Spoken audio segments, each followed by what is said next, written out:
विशाल news, आवाज हिंदुस्तान की। सपा मुखिया अखिलेश यादव पहुंचे आगरा। अखिलेश यादव ने कहा कि महाकुंभ में जाने वाले श्रद्धालुओं के वाहन हो टोल फ्री। अपने मनोरंजन के लिए फिल्म टैक्स फ्री हो सकती है तो कुंभ में जाने वाले वाहन टोल फ्री क्यों नहीं हो सकते। दिल्ली चुनाव परिणाम पर कहा कि हार बहुत कुछ सिखाती है, पर मिल्कीपुर सीट पर लूट हुई। भाजपा अयोध्या हारी है तो एक सीट पर पूरी शक्ति लगा दी। मिल्कीपुर सीट के लिए BLO सम्मानित होने चाहिए।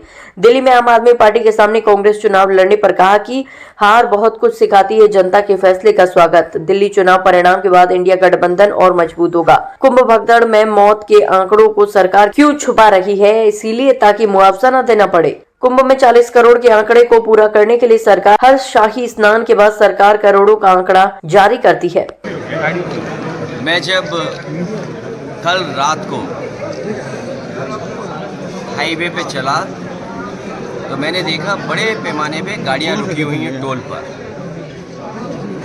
टोल पे जो गाड़ियां रुकी थी उनके साथ साथ जहां बसों को स्थान मिल जा रहा था वहाँ पर रुक करके सब अपने भोजन खाने पीने का इंतज़ाम कर करके बैठे हुए थे। इसीलिए मैंने कहा कि इस सरकार में कई मौक़ों पर हम लोगों ने देखा अपने मनोरंजन के लिए मनोरंजन कर ये लोग माफ़ कर देते थे, टैक्स फ्री करते फिल्में। अगर अपने मनोरंजन के लिए फिल्मों को टैक्स फ्री कर सकते हैं तो इतने बड़े पैमाने पे कुंभ यात्रा पर कुंभ में जाने के लिए स्नान करने के लिए लोग जा रहे हैं और दूर दूर से यात्री जा रहे हैं। सोचिए, जिन परिवारों से मैं मिला वो हिमाचल के थे, हरियाणा के मिले, मुझे दिल्ली के मिले। लोग इतनी दूर से चल कर के आ रहे हैं, न जाने कितना तो उन्हें टोल देना पड़ रहा होगा जब आप 10,000 करोड़ से ज़्यादा का कुंभ कर रहे हैं। तो ये टोल माफ़ करना कोई बड़ी बात नहीं है, इसलिए टोल कर इनके लिए माफ़ हो जाना चाहिए। आपने लोकसभा में सूची की मांग की, मृतकों की सूची जारी। ये सरकार छिपा क्या रही है? हमें आपको सोचना चाहिए कि आखिरकार जो सरकार 40 करोड़ लोगों का स्नान के लिए गिनती गिन रही है और हर स्नान के बाद वो करोड़ों की गिनती बता देते हैं। जो लोग करोड़ों की गिनती गिन रहे हैं वो केवल उन बातों को नहीं बता पा रहे कि जान कितनी गई है, लापता कितने लोग हैं। हम और आप लोग लगातार खबरें सुन रहे हैं, कोई अपने पिता को ढूंढ रहा है, कोई अपने परिवार के दूसरे सदस्यों को ढूंढ रहा है, भाई भाई को ढूंढ रहा है, बेटी पिता को ढूंढ रही है। तो ये जो घटनाएं सुनने को मिल रही हैं, क्या बेटा के पिता एक्सपायर हो गए हैं, उनको डेथ सर्टिफिकेट नहीं दे रहे। आखिरकार क्या छिपाना चाहती सरकार जब आपने कह दिया है कि कुंभ में मरने वालों के जिन परिवारों की जान गई है उनको 25 लाख का मुआवजा देंगे, मदद करेंगे उनके परिवार की। तो ये गिनती क्यों छिपा रहे हैं आप? ये गिनती इसलिए छिपा रहे हैं क्योंकि इनको मुआवजा न देना पड़े। और बड़े पैमाने पे लोगों की न केवल प्रयागराज में कुंभ में जान गई है, बल्कि जब यात्रा करे हैं आने पर जाने पर बहुत सारे लोगों की जान गई है। हमारी सरकार से मांग है कुंभ यात्रा में जिन जिन लोगों की जहाँ कहीं भी जान गई है, गोरखपुर में ही बड़े पैमाने पे गोरखपुर के लोगों की जान चली गई, उनकी मदद होनी चाहिए। आज भी अखबारों में पढ़ा मैंने कि कुछ परिवारों की जान चली गई।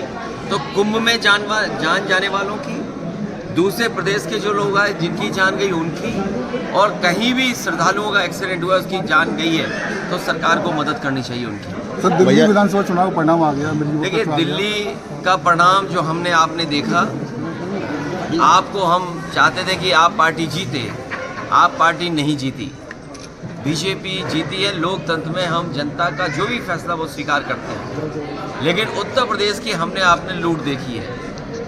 ये जो लोग मिल्कीपुर एक विधानसभा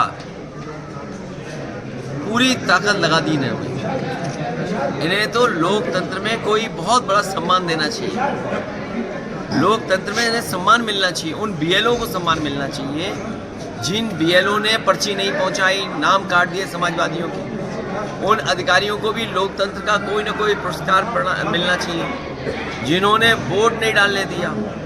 ऐसे लोगों को विशेष सम्मान देना चाहिए जिन्होंने 6 वोट डाले, 2 वोट डाले। लोकतंत्र में उनको भी सम्मान मिलना चाहिए जो दूसरे जिलों से आकर के भारतीय जनता पार्टी के लिए उस जिले में वोट डाले थे जो हम लोगों ने पकड़ लिए थे। तो ये चुनाव नहीं था, ये लूटा था इन्होंने चुनाव, और ये जनता देख रही है। ये पीडीए के लोग, पीडीए समाज के तमाम मतदाता देख रहे हैं कि उनके साथ क्या भेदभाव हो रहा है। भैया जो लोग मिल्कीपुर जीत करके कोई संदेश देना चाहते हैं, अयोध्या की हार मिल्कीपुर की जीत बराबर नहीं कर सकती है। अयोध्या की हार हमेशा हमेशा के लिए अयोध्या की हार रहेगी, वो बदला नहीं हो सकता मिल्कीपुर की जीत। जो लोग ये कह रहे हैं मिल्कीपुर जीत करके बदला ले लिया, अयोध्या का बदला कोई नहीं हो सकता। अयोध्या की जनता ने अयोध्या में जिताया था, ये चुनाव भी जीत जाते, लेकिन इन्होंने बड़े पैमाने पे बेईमानी की है।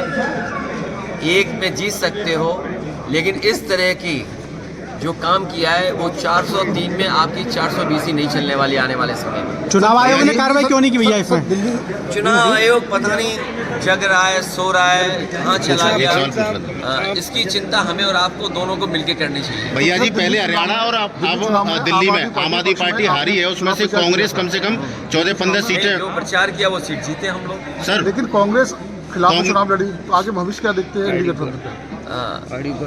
इंडिया गठबंधन मजबूत होगा। नहीं, लेकिन हरियाणा में इंडिया गठबंधन और मजबूत होगा। हम और आप लोग अपनी कई बार हार से बहुत कुछ सीखते हैं। हार से सीखना ही आने वाले समय के लिए रास्ता बनाता है। और सच्चाई तो ये पत्रकार साथियों, अगर आपको याद हो चुनाव शुरू होने से पहले मिल्कीपुर का मैंने कहा था कि पत्रकार साथियों आपको ज़रूर आना चाहिए। ये महाकुंभ की तरह 144 वर्षों बाद ये उपचुनाव हुआ है। ऐसा उपचुनाव आपको 144 साल बाद ही देखने को मिलेगा। आपने ये मौका, आपसे ये मौका खो दिया, चूक गया। इसलिए मैं आपके माध्यम से कहना चाहता हूँ, लोकतंत्र के जांबाज लोग जिन्होंने ये चुनाव जिताया है, उन्हें प्रमाण पत्र मिलना चाहिए, उन्हें सम्मान मिलना चाहिए। लोकतंत्र जांबाज के नाम पर उन्हें सम्मान देने का काम कोई ना कोई तो करे उनका। सर, हरियाणा और दिल्ली में आपस में कांग्रेस और आप लड़े तो हार का एक रीजन वो भी मानते हैं? मैंने आपसे कहा, हारने के बाद बहुत कुछ सीखने को मिलता है और हमें उम्मीद है आने वाले समय में इंडिया गठबंधन और मजबूत दिखाई देगा।